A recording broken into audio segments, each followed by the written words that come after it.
그런 모습들을 그려주고 있습니다. 그래서 정말 이 적그리스도가 이제 세계의 정말 통치와 엄청난 정치적인 지도자로 나타났지만 두 번째 짐승의 도움으로 정치적일 뿐만 아니라 영적인 카리스마를 가진 지도자의 모습이 되어서 온 세계를 이제 주무르게 됩니다. 그래서 그가 모든 사람들에게 오른손이나 이마에 표를 받게 하지요. 그것이 아니면 거래할 수도 없고 음식을 사 먹을 수도 없는 그런 네트워크, 세계를 만들어서 이것이 뭘까요? 모든 사람들을 통제할 수 있고 추적할 수 있고 컨트롤할 수 있고. 혹시 여러분 오래된 영화이긴 한데요, 여러분 시간 되실 때 한번 보시기 바랍니다. 이런 거를 체험해 볼 수 있는 영화 혹시 아세요? 마이너리티 리포트, 톰 크루즈 나오는 영화인데요. 바로 이런 기술이 현실화된 세계의 모습을 보여주고 있습니다. 모든 사람의 내용들이 다 생체 인식이 다 들어가서 그거 하나로 사람 하나를 탈탈 털어서 바보 만들고 탈탈 털어서 정말 추적할 수 있는. 그래서 거기 보면 막 이제 막 팔 잘라내고 막 이런 일들을 해야죠.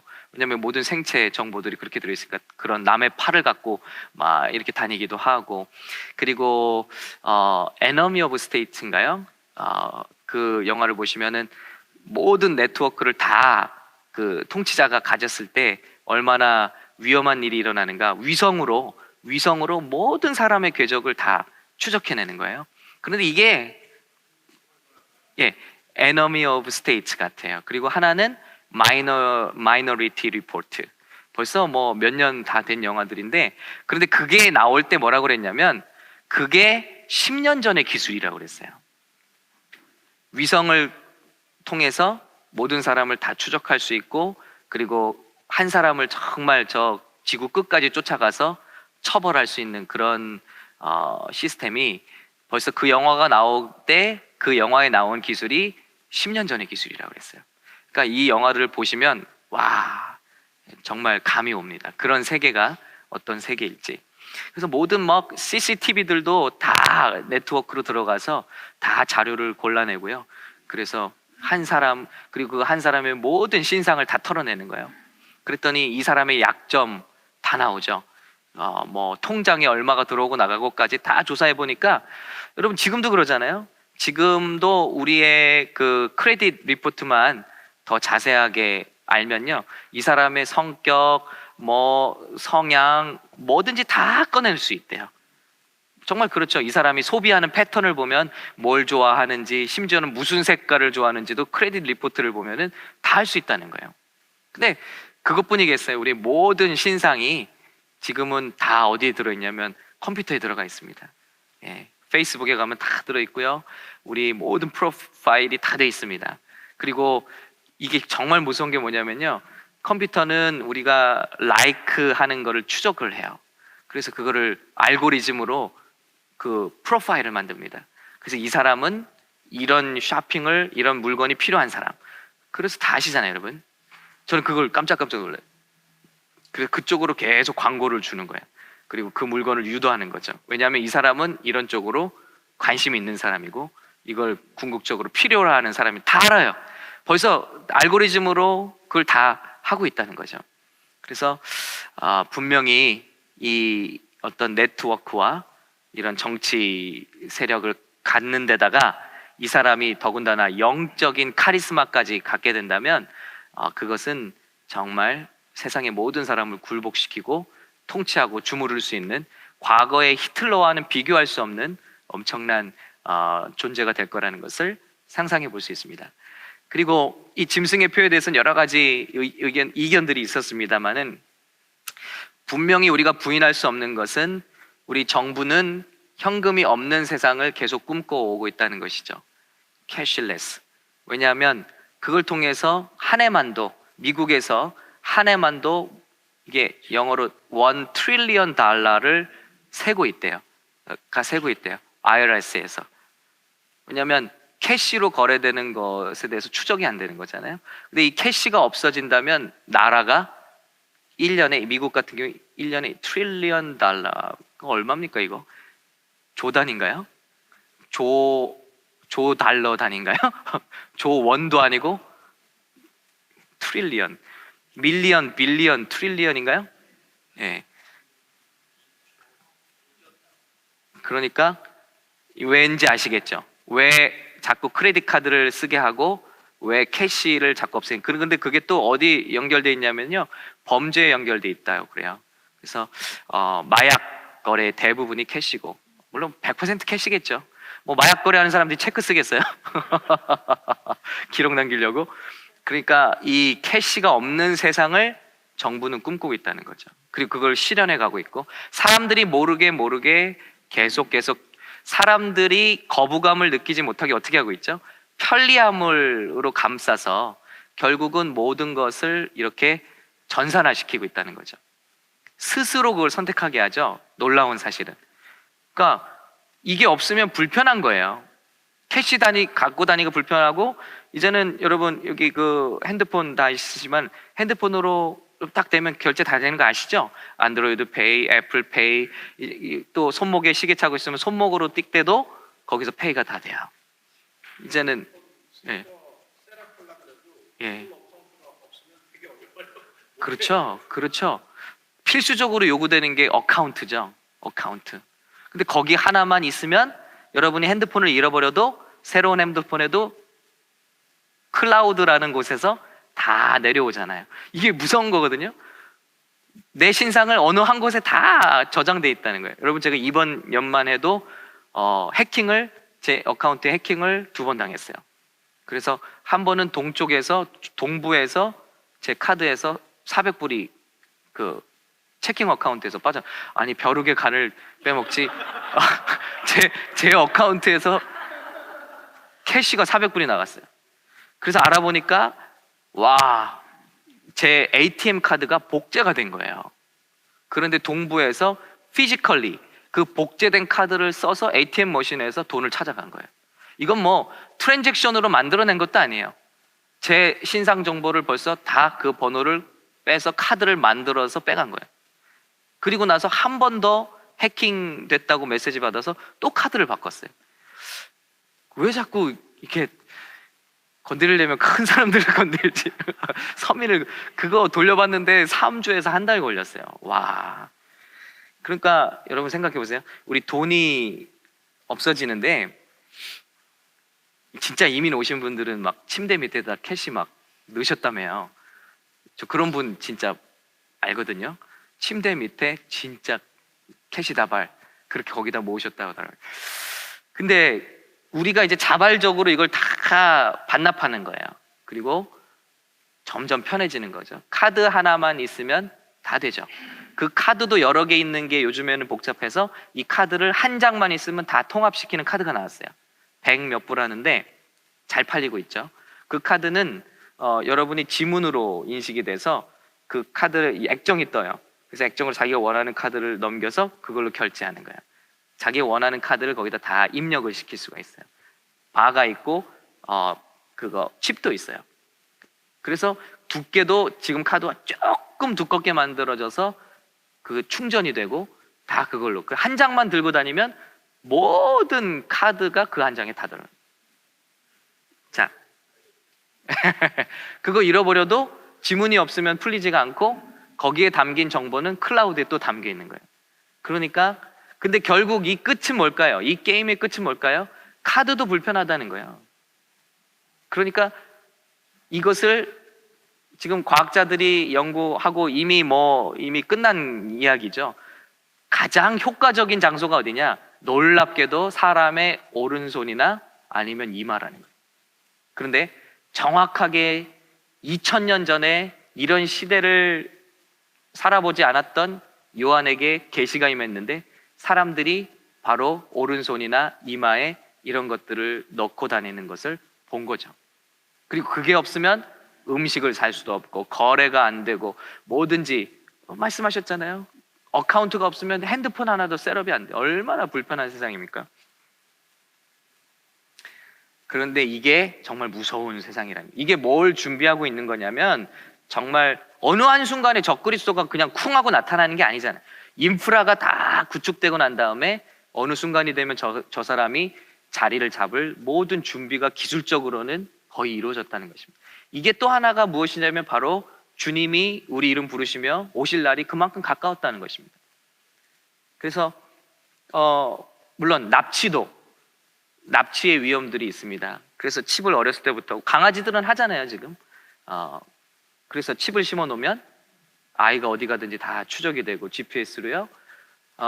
지금 책 한 장에 드는 처리 비용이 35전에서 60전이라는데 이런 것도 없어지겠고, 여러 가지 건강 정보 다 사람의 편의, 그래서 무슨 알러지가 있는지 쓰러졌을 때 응급처치를 할 수 있는 모든 정보, 예를 들면 치매 환자일 경우 집 주소라든지 모든 걸 다 집어넣어서 쌀알 한 톨만한 크기의 칩에 넣어서 집어넣을 경우 그게 체온으로부터 배터리가 충전이 돼서 작동한다는 거죠. 체온, 그래서 그 모든 것들이 이미 다 기술적으로는 맞춰졌다는 거잖아요.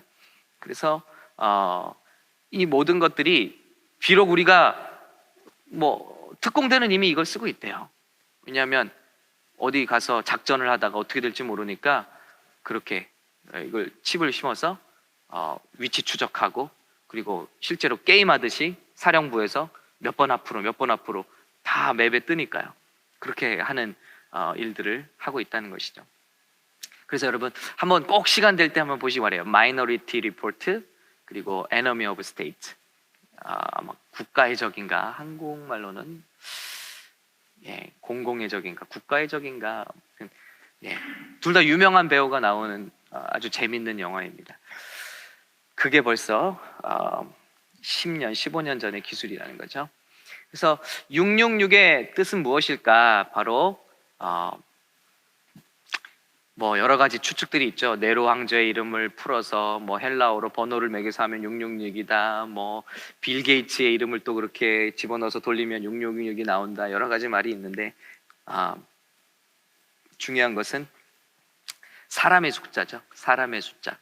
그래서 하나님을 의지하는 것이 아니라 바로 사람의 힘으로 이루어내는 어떤 편리, 구원, 이 모든 정신을 대표하는 것이 바로 666이라고 우리가 넓게 생각해 볼 수가 있겠습니다.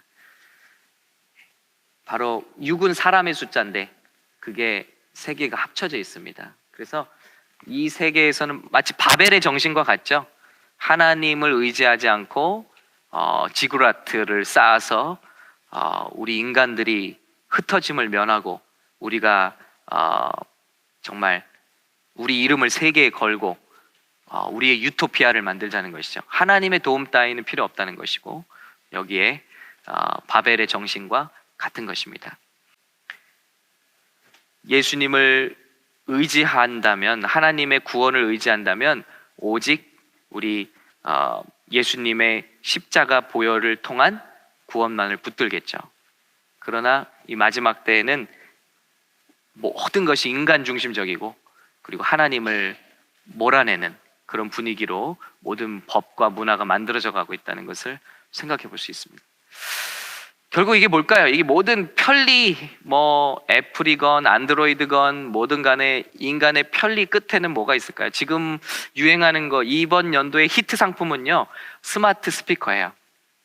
그래서 말하는 거죠. 오늘 날씨를 말해줘. 내 스케줄을 말해봐. 그리고 누구에게 전화를 걸어. 불을 좀, 요즘 이제 스마트 홈 시스템이 됐죠. 그리고 그 스피커에 모든 게 연결됩니다. 이런 조명을 좀 어둡게 해봐. 색깔을 바꿔봐. 그 스피커에다 대답하면 예 주인님 하거나, 예 주인님이라고는 안 해요. 예 미스터 정 알겠습니다. 데니엘 알겠습니다 하면서 다 컨트롤하죠. 여러분 이게 뭘까요? 하나님 흉내예요. 이게 정말로요. 빛이 있으라 하니까 빛이 있었고, 이제는 모든 게 다 귀찮은 거죠. 말만 하면 되는 세상. 우리가 정말 하나님 되는 세상을 인간이 만들어가고 있다는 것이죠. 정말 한번 두고 보시면 우리가 그렇게 되어 가고 있다는 것을 너무 쉽게 누구나 알 수 있습니다. 동의하시죠? 예. 편한 것을 넘어서서 우리가 하나님 되는 세상을 만드는 것이 바로 666에 우리가 넘어지는 그런 그래서 666을 받지 마라. 그 짐승의 표를 받지 말라는 것은 우리의 구원은 칩을 받느냐 안 받느냐에 따라서 이루어지는 건 아니잖아요. 우리의 정신이 이때는 뭐 성도들은 올라간 상태지만 우리의 정신이 예수님의 구원을 의지하지 않는 정신, 이것을 말하지 않느냐는 거죠. 어떤 뭐 옛날에는 바코드가 666이라고 그랬는데요. 그러니까 이거 666 쓰면은 우린 구원받지 못하는 거 다 그 틀린 소리잖아요. 단순히 어떤 정보가 담긴 것을 우리가 이용하는 것이 잘못된 것이 아니라 그 정신, 이거는 굉장히 위험한 거라는 거죠. 예수님이 없어도 구원, 인간이 얻을 수 있는 구원, 뉴에이지라든지 뭐 우리가 추구하는 뭐 외계인 숭배라든지 이런 과학 숭배라든지 진화론을 맹신한다든지 그런 생각들, 그리고 모든 종교가 결국은 구원으로 이끈다는 이런 생각들, 이런 것들이 바로 666의 정신과 다를 게 뭐냐는 거죠. 그래서 주님은 우리에게 먼저 그 나라와 그 의를 구하라 하셨고, 그것은 바로 예수님으로만 말미암는 구원을 우리에게 말씀하신 것입니다.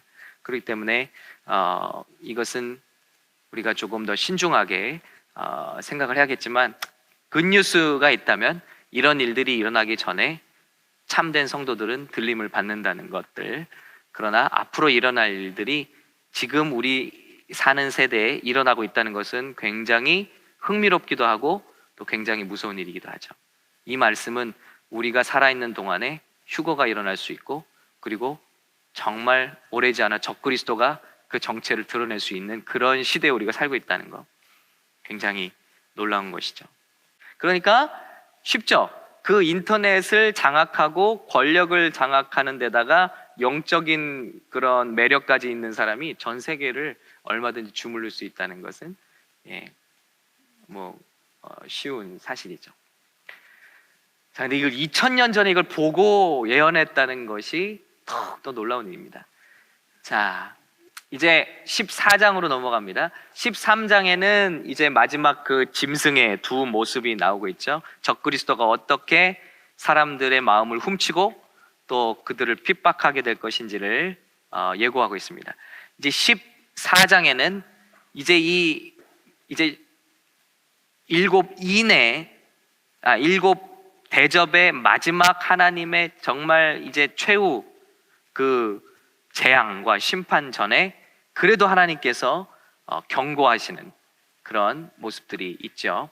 한번 읽어보겠습니다. 우리 하나님은 그러니까 무자비한 하나님 절대 아닙니다. 하나님은 끝까지 돌이키라, 그리고 기회가 있다 우리에게 경고하고 계신 것입니다. 이 땅에 이미 휴거받고 악한 사람들인데 그 중에서도 또 유대인들의 전도를 통해서 돌아오는 사람들을 건져내시고, 그리고 또 마지막 재앙을 주시기 전에도 또 천사들을 통해서도 경고하시고, 우리 한번 그들의 선포를 보겠습니다. 또 읽겠습니다. 시작.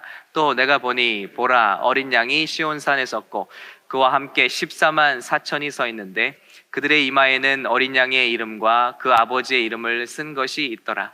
내가 하늘에서 나는 소리를 들으니 많은 물소리와도 같고 큰 우레소리와도 같은데 내가 들은 소리는 검은 고 타는 자들이 그 검은 고를 타는 것 같더라.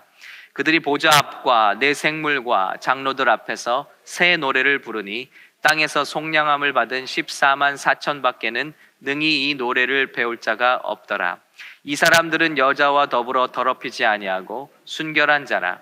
어린 양이 어디로 인도하든지 따라가는 자며 사람 가운데에서 속량함을 받아 처음 익은 열매로 하나님과 어린 양에게 속한 자들이니 그 입에 거짓말이 없고 흠이 없는 자들이더라. 자, 예수님께서 이런 극심한 핍박과 적그리스도의 그런 압박 속에서도 우리 14만 4천 지금 끝까지 보호하고 계시는 모습을 보여주고 있고요.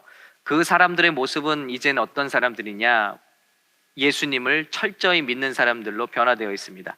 이 사람들은 여자와 더불어 더럽히지 않아요. 이것이 어떤 성적인 이야기가 아니라 이스라엘에게 항상 여자와 더불어 더럽혀졌다는 것은 종교적으로 타락했다는 것을 말하고 있습니다. 그런데 이들은 그렇지 않다는 것이죠. 순결한 자라. 영적으로 순결한 자이고 우상 숭배하지 않는 자들이고, 어린 양이 어디로, 어린 양 우리 예수님이, 자, 유대인의 하나님이 아니라 주이시 갓이 아니라 이제는 예수 그리스도 어린 양이 어디로 인도하든지 따라가는 자며 완전히 예수님을 믿고 변화받은 사람들입니다. 사람 가운데서 속량함을 받아 처음 익은 열매로 하나님과 어린 양에게 속한 자들이니, 바로 그 14만 4천이 민족적인 복음을 듣고 그리고 구원을 받은 지금 그런 상태라는 것을 알 수 있고요. 그런 자들을 하나님께서, 예수님이 친히 어린 양이 시온산에 서서 그와 함께 그 14만 4천을 보호하고 계신다. 마치 애굽의 재앙이 임했지만 고센 땅에 거하는 이스라엘 사람들에게는 재앙이 오지 못한 것처럼 하나님께서 이들을 특별한 섭리 가운데 보호하시고 지키고 계신다는 것을 선포하고 있고요. 그 다음에 이제 말씀드린 대로 이 마지막까지 이제는 더 이상 복음 전할 사람이 없어요. 지금까지 복음 전파는 천사가 한 적이 없습니다. 구약과 신약을 다 뒤져서 복음을 천사가 전한 적은 없습니다. 오직 복음 전파는 우리의 몫이었습니다. 사람의 몫이었습니다. 그런데 이 마지막 때는 이젠 더 이상 전할 사람도 없어요. 그러자 하나님은, 여기 처음 나오는 장면이 천사가 복음을 외친다는 거예요. 이게 정말 마지막 진짜 사람들을 향한 배려요, 또 사랑이죠. 또 읽어볼까요? 또 보니, 시작. 또 보니 다른 천사가 공중에 날아가는데 땅에 거주하는 자들 곧 모든 민족과 종족과 방언과 백성에게 전할 영원한 복음을 가졌더라. 그가 큰 음성으로 이르되 하나님을 두려워하며 그에게 영광을 돌리라. 이는 그의 심판의 시간이 이르렀음이. 자, 한번 보세요. 이 환란 후, 7년 환란을 성도를 향한 연단의 시간이라고 보는 관점을 계속 깨뜨려 주는 말이죠. 지금 이 땅에 임하는 재난과 재앙은요, 연단이 아니에요. 이거는 불신을 향한 하나님의 심판입니다. 심판 중의 심판입니다. 그에게 영광을 돌리라. 이는 그의 심판의 시간이 이르렀음이니 하늘과 땅과 바다와 물들의 근원을 만드신 이를 경배하라. 마지막까지 하나님을 기억하고 하나님께로 돌아오라는 그런 복음을 사람이 전할 수가 없어서 이제는 천사까지 동원하시죠. 또 다른 천사 곧 둘째가 그 뒤를 따라 말하되, 자, 이제는 이 세상이 다 무너진다는 것을 선포하고 있습니다. 자, 또 읽을까요? 시작. 무너졌도다 무너졌도다 큰 성 바벨론이여, 모든 나라에게 그의 음행으로 말미암아 진노의 포도주를 먹이던 자로다 하더라. 또 다른 천사 곧 셋째가 그 뒤를 따라 큰 음성으로 이르되, 만일 누구든지 짐승과 그의 우상에게 경배하고 이마에나 손에 표를 받으면 그도 하나님의 진노의 포도주를 마시리니 그 진노의 잔에 섞인 것이 없이 부은 포도주라. 거룩한 천사들 앞과 어린 양 앞에서 불과 유황으로 고난을 받으리니. 그랬습니다. 자, 이제 이 모든 지구의 불순종의 영의 근원이었던 바벨론입니다. 이 싸움은 창세기부터 주님 오시는 요한계시록까지 바벨론의 영이 바로 666의 영이요, 그 영이 적그리스도의 영인 것입니다. 그 영이 이제 심판을 받고 파멸하게 되는데, 우상에게 경배하고 그러므로 이마에나 손에 표를 받으면 그도 하나님의 진노의 포도주를 마시리. 우리 생각해 볼 게 있어요.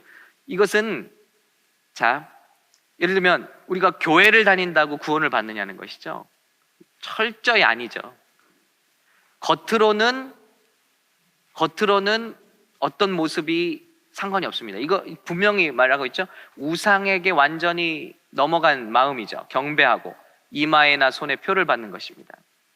그러니까 우리 적그리스도의 정신으로 넘어갔고 그를 표현하고 또 그의 명령에 순종하는 모습을 보여주는 것이죠. 그러면 결코 구원받을 수 없다라는 것을 말하고 있습니다. 반대로 생각해 보면 우리도 마음으로 예수님을 사랑하고 마음으로 예수님이 원하시는 것을 하고 순종하는 자가 구원받은 자지, 주일날이라서 교회 가는 것이 우리를 구원하는 것이 절대 아니라는 사실, 이런 모습을 통해서도 또 한번 확인해 볼 수가 있죠. 예. 자, 그리고 이제 14장은 그렇게 어떻게 보면 앞으로 이제 마지막 부어질 7 그 대접의 엄청난 재앙을 이제 서사시처럼 이렇게 먼저 선포해주고 있습니다. 그리고 난 다음에 이제 15장으로 넘어갑니다. 자, 여기 또 나오죠. 이 7 대접의 재앙이 어떤 성격이냐? 곧 마지막 재앙이고 분명히 말하고 있습니다. 하나님의 진노가 이것으로 마치리로다.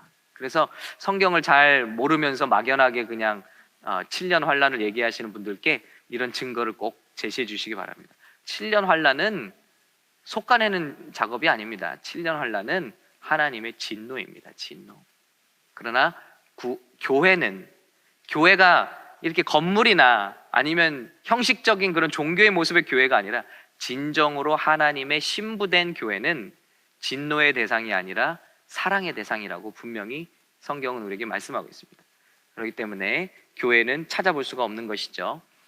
자, 7년 환란은 재앙이요 하나님의 징계, 진노 이미 반복되어 선포되고 있습니다. wrath.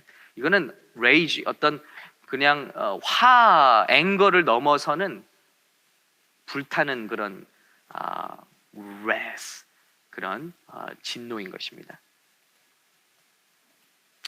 자, 그러면서 대접이 부어지기 시작합니다.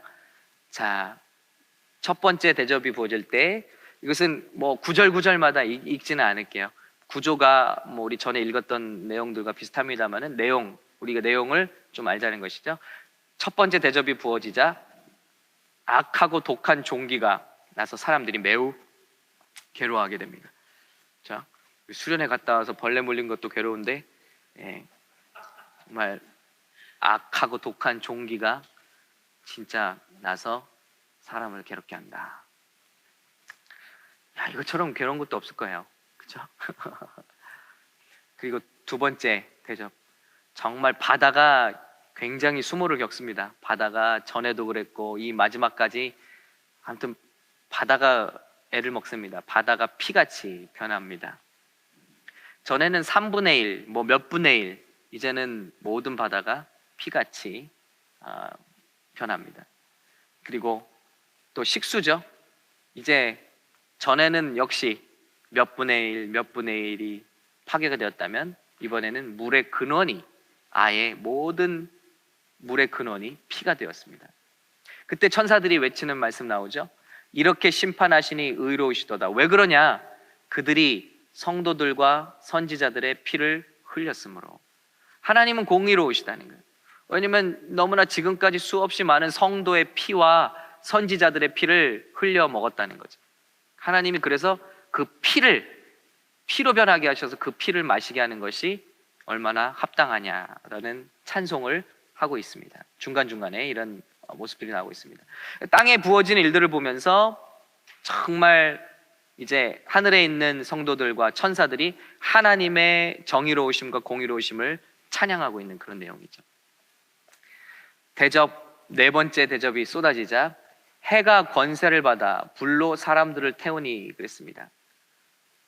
지금 우리 지구가 태양과 어떤 거리를 유지하고 있는데 불과 수킬로만 앞으로 전진을 했더라도 이 지구상에는 아무도 살 수 없다는 거죠. 너무나 뜨거워서 불과 수킬로만 앞으로 전진해 있었다고 해도 아무도 지구상에 살 수 없다는 거예요. 그런데 해가 권세를 받아 불로 사람들을 태웁니다. 모르죠. 막 태양이 막 무슨 그 폭발하는 거 있잖아요. 막 흑점 폭발 그런 것들이 일어나는지 모르죠. 그게 일어나는 거에 따라서 우리 그 지구상에 그 지진이 일어나잖아요, 여러분. 태양에서 표면에서 터져서 열기가 변하고 그로 말미암아 이게 어떤 자기장가 같은 것들이 발생하면요, 우리 지구가 거기에 직접적으로 영향을 받아. 마치 그 마이크로웨이브 그처럼 그런 눈에 보이지는 않지만 그런 자기장의 영향을 받아서 지구가 안이 뜨거워진다는 거예요. 그래서 터져버립니다. 이걸 잘 보여주는 영화가 여러분 또 보시기 바랍니다. 2012라는 재난 영화예요. 거기도 유명한 배우가 나왔는데 제 배우 이름을 잘 몰라서.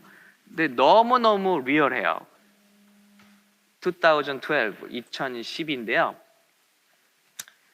그 영화를 보시면은 태양의 그런 이상한 운동으로 말미암아 이제 화산들이 터지기 시작해.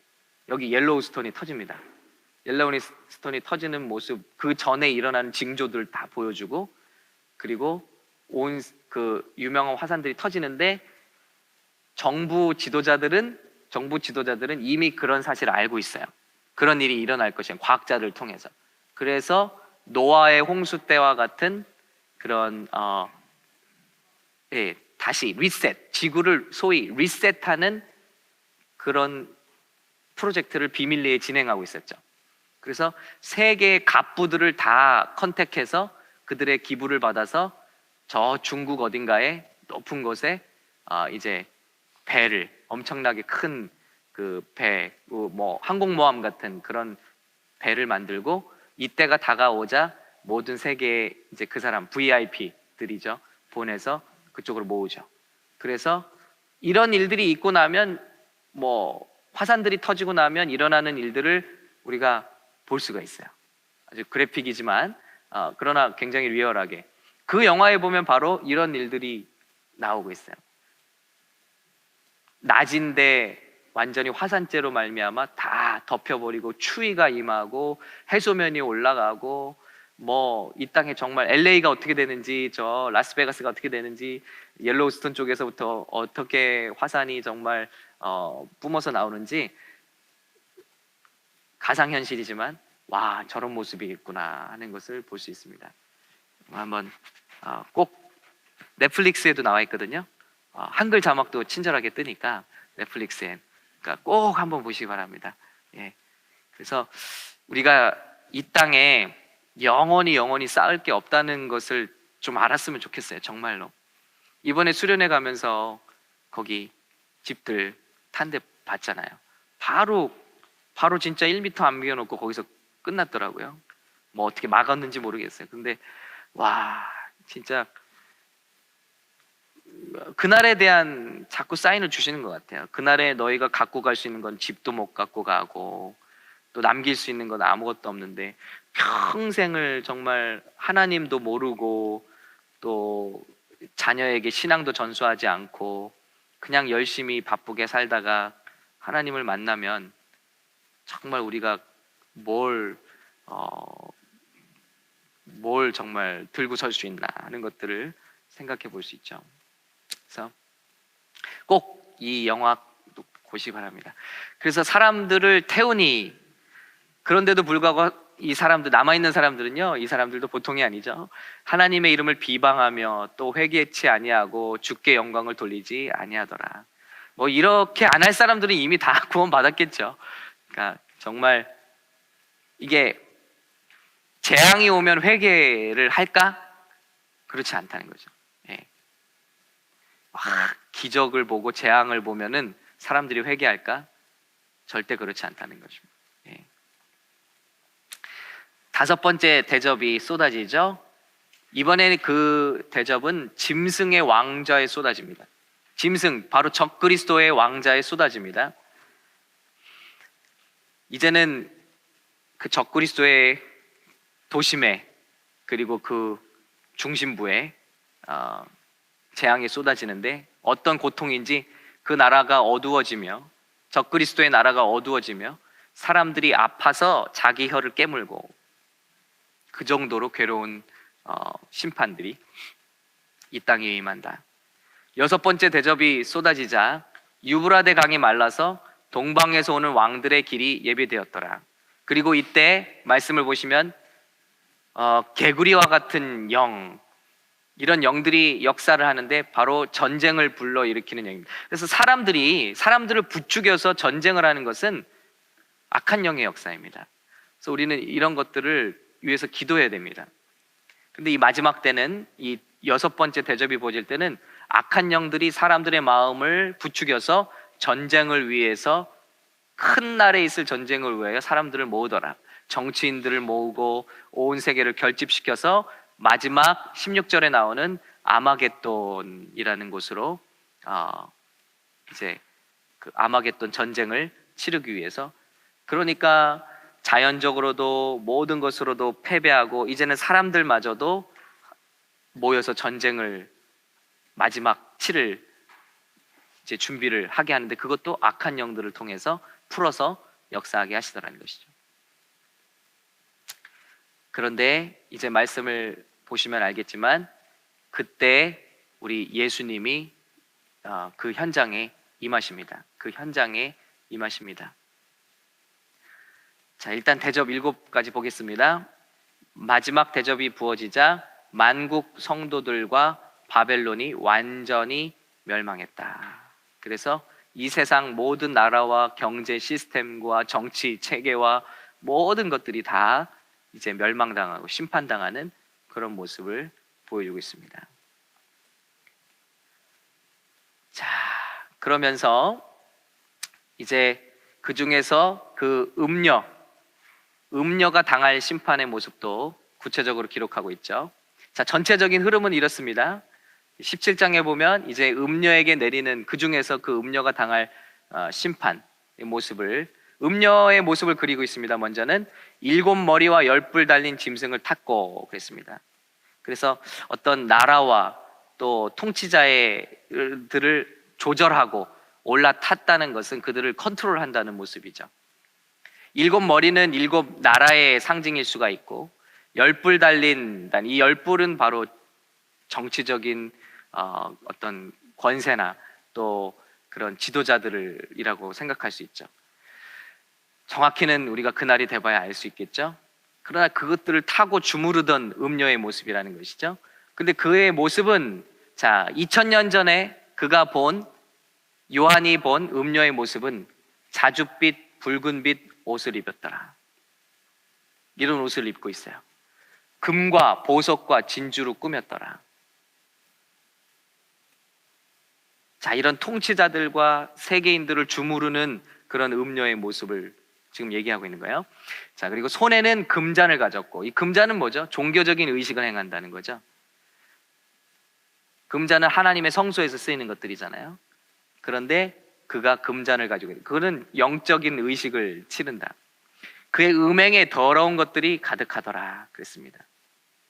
그리고 거기에는 성도들의 피와 예수의 증인들의 피에 취한지라.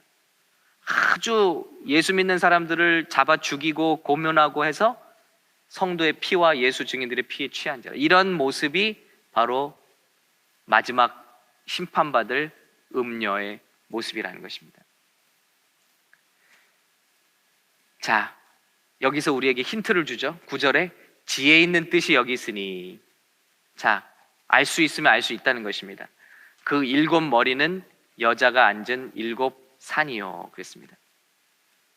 그런데 재밌게도 역사상에서 7산의 도시, 바로 7산으로 지칭되는 7산의 도시로 불린 유일한 나라가 바로 로마라고 합니다. 롬. 예. 거기에 앉아 있는 음녀의 모습을 요한은 그리고 있습니다. 자, 뭐 지난주에도 말씀을 드렸지만은 뭐 적그리스도가 누구냐, 이 마지막 때 공산주의냐, 컴퓨터냐, 뭐 여러 가지를 할 수 있지만 적그리스도의 영은 그런 것들이 다 될 수 있습니다.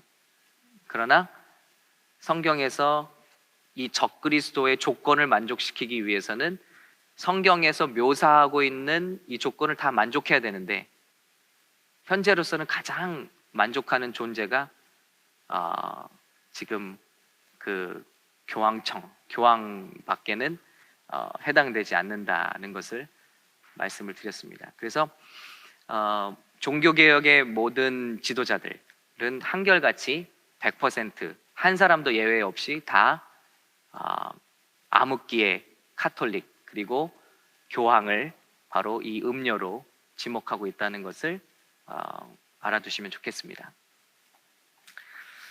자, 요한계시록 이제 18장으로 넘어갑니다. 이제 음녀가 받는 그런 심판을 말하고 있고요. 그 음녀가 있는 곳, 이제 그 바벨론의 영, 바벨론이 무너지는 그런 모습을 그려내고 있습니다. 자, 우리 여기 같이 읽겠습니다. 18장 1절부터 시작. 이 일 후에 다른 천사가 하늘에서 내려오는 것을 보니 큰 권세를 가졌는데 그의 영광으로 땅이 환하여지더라. 힘찬 음성으로 외쳐 이르되 무너졌도다 무너졌도다 큰 성 바벨론이여, 귀신의 처소와 각종 더러운 영이 모이는 것과 각종 더럽고 가증한 새들이 모이는 것이 되었도다.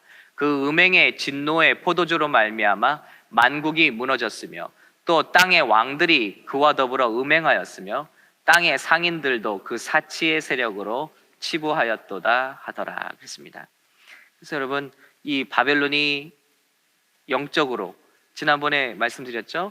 바벨탑을 쌓은 자가 니무롯이라고 그랬고, 그 니무롯이 창세기 11장에 나오는 최초의 이제 건축 그리고 성을 쌓는 자였다고 그랬습니다. 이로부터 시작된 것이 바벨탑 사건이었고, 그가 주도하여 일으킨 운동이 바벨탑 사건이었고, 이것은 고스란히 바벨의 정신을 담고 있습니다. 하나님이 그들을 흩으셨을 때 이 바벨의 정신은 세계로 흩어져서 세계 종교의 뿌리가 됐다고 그랬습니다. 인도에서 역시 여신 숭배 사상으로, 또 칼리죠. 그리고 애굽, 이집트로 넘어가서 기억이 가물가물하네요. 네. 남신과 여신 사이에서 난 아들일 호루스, 그 호루스의 눈이 바로 피라미드 꼭대기에 있는 천리안이고요. 그 유럽으로 넘어가서는 어떤 토르신 같은 것들, 그리고 그리스로 와서는 제우스, 그 모든 그 제우스와 여신 숭배 사상을 이어받은 것이 바로 로마잖아요. 로마가 그 숭배 사상을 이어받아서 태양신을 섬겼고, 그리고 여신을 숭배했습니다. 그런 것들이 이제 짬뽕이 된 것이죠. 기독교를 공인하면서 그런 모든 것들이 짬뽕이 된 것이 역사적인 것이죠. 그래서 이 모든 뿌리에 니무롯으로부터 시작한 바벨의 정신이 있다는 것이죠. 그래서 그것이 마지막 날에는 주님께서 다 심판하시고 뿌리를 뽑으시는 것입니다. 바로 귀신의 처소들. 우리야 뭐 진짜 그리스 신화하지만은 여러분 귀신이에요. 우상 딴지고. 그게 뭐 이렇게 아름답게 뭐 벽화가 그려지고 그러지만은 귀신 얘기예요. 귀신 얘기. 난잡한 관계를 가져서 또 그 자식을 낳고 뭐 신들이 또 서로 싸우고 시기 질투하고 사람을 질투하고 사람과 관계를 하고, 이 모든 게 다 엽기적인 정말 귀신의 그런 이야기죠. 아라비안 나이트는 어떻습니까? 천일 야화라는 그런 이야기죠. 그래서 아이들 동화 얘기가 아니라 사람들 굉장히 현혹시키고 미혹시키고 성적인 것에 빠져들게 하고, 모든 그 바알신이죠. 바알신 같은 경우도 아스타롯 신이고 여신이고, 모든 것이 다 이 성적인 타락과 연관이 되어 있습니다. 그래서 이런 것들이 정말 모든 뿌리가 이 바벨론으로부터 시작되었는데, 그 모든 진노를 받아서 이제 저들이 무너집니다. 예, 하나님이 그것을 반드시 심판하고 계시죠. 자, 하나님의 말씀입니다. 우리 같이 읽겠습니다. 시작. 또 내가 들으니 하늘로부터 다른 음성이 나서 이르되 내 백성아 거기서 나와 그의 죄에 참여하지 말고 그가 받을 재앙들을 받지 말라. 그의 죄는 하늘에 사무쳤으며 하나님은 그의 불의한 일을 기억하신지라. 그가 준 그대로 그에게 주고 그의 행위대로 갑절을 갚아주고 그가 섞인 잔에도 갑절이나 섞어 그에게 주라 그랬습니다. 그래서 우리 교회에도 회개할 것을 촉구하셨죠. 7교회에 주신 메시지 중에 너희가 정말 봉사도 많이 하고 구제도 많이 하고 그렇지만은 너희가 이세벨의 가르침을 따르고 또 행음한다 그랬습니다. 모든 것들이 우리에게 그러고 회개하지 않으면, 돌이키지 않으면 우리를 침상에 던져버리시고 그리고 큰 환난 가운데 들어가게 하시겠다고 분명히 경고하셨습니다. 네, 아닌 게 아니라 여기까지 남게 된다면 받을 그런 재앙과 이런 하나님의 진노가 너무 크다는 것이죠. 또 나오죠. 그가 받을 재앙. 이건 재앙입니다. 훈련 아닙니다. 연단 아닙니다. 예. 불의한 일을 기억하시고 지금 하나님의 분노로 갑절로 갚아주고 계신 거라고요. 이 마지막 재앙들이. 자, 이제 사람들이 괴로워하죠. 우리 함께 읽겠습니다. 9절이요. 시작. 그와 함께 음행하고 사치하던 땅의 왕들이 그가 불타는 연기를 보고 위하여 울고 가슴을 치며 그의 고통을 무서워하여 멀리 서서 이르되 화이또다 화이또다 큰 성 견고한 성 바벨론이여 한 시간에 내 심판이 이르렀다 하리로다. 자, 그 음료와 함께 음행하고 사치하던 땅의 왕들, 그의 모든 컨트롤 아래 있던 왕들이 이제는 막 땅을 치고 후회하고 그리고 두려워하는 것입니다. 이젠 끝났구나. 이젠 우리가 믿었던 것들이 다 소용없고 이제는 끝나는구나. 자, 재밌는 표현들이 있는데요. 여기도 같이 읽을게요. 바벨론 시작. 바벨론으로 말미암아 치부한 이 상품의 상인들이 그의 고통을 무서워하여 멀리 서서 울고 애통하여 이르되 화이또다 화이또다 큰 성이여 세마포 옷과 자주 옷과 붉은 옷을 입고 금과 보석과 진주로 꾸민 것인데 그러한 부가 한 시간에 망하였도다. 모든 선장과 각처를 다니는 선객들과 선원들과 바다에서 일하는 자들이 멀리 서서 그가 불타는 연기를 보고 외쳐 이르되 이 큰 성과 같은 성이 어디 있느냐 하며 티끌을 자기 머리에 뿌리고 울며 애통하여 외쳐 이르되 화이또다 화이또다 이 큰 성이여 바다에서 배부리는 모든 자들이 너의 보배로운 상품으로 치부하였더니 한 시간에 망하였도다. 아까도 그렇고 지금도 그렇고 멸망하는 게 긴 시간이라 한 시간 만에 멸망한. 그런데 그 모습이 뭐냐? 바다에 나가 있는 배들이 그 도시가 멸망하는 모습들, 완전히 산산조각 나고 부서지는 모습들을 이렇게 보고 있다는 것입니다. 중계를 보든지 아니면 그 모습을 두 눈으로 보든지 배에 나가 있는 모든 그 나가 있는 배에서 멸망하는 모습들, 불타는 연기를 보고 와, 이렇게 아름다운 성, 큰 성이 어찌 이렇게 멸망하는가 하고 한탄하고 있습니다. 한 시간 안에 정말 그 심판이, 어떤 사람은 어떤 모습으로 심판받길래 이렇게 한 시간 안에 불타는 모습이냐 하는 거에 대해서도 흥미로운 얘기를 하기도 하죠. 자, 그때 하늘에서는 이제 하나님의 이 심판과 이 의로우신 심판이 끝나감에 따라 하늘에서는 이제 찬양과 잔치가 열리죠. 자, 이렇게 그리고 하나님을 그 의로우신 심판을 찬송합니다. 자, 또 읽을까요? 20절 시작. 하늘과 성도들과 사도들과 선지자들아 그로 말미암아 즐거워하라. 하나님이 너희를 위하여 그에게 심판을 행하셨음이라 하더라. 이에 한 힘센 천사가 큰 맷돌 같은 돌을 들어 바다에 던져 이르되 큰 성 바벨론이 이같이 비참하게 던져져 결코 다시 보이지 아니하리로다.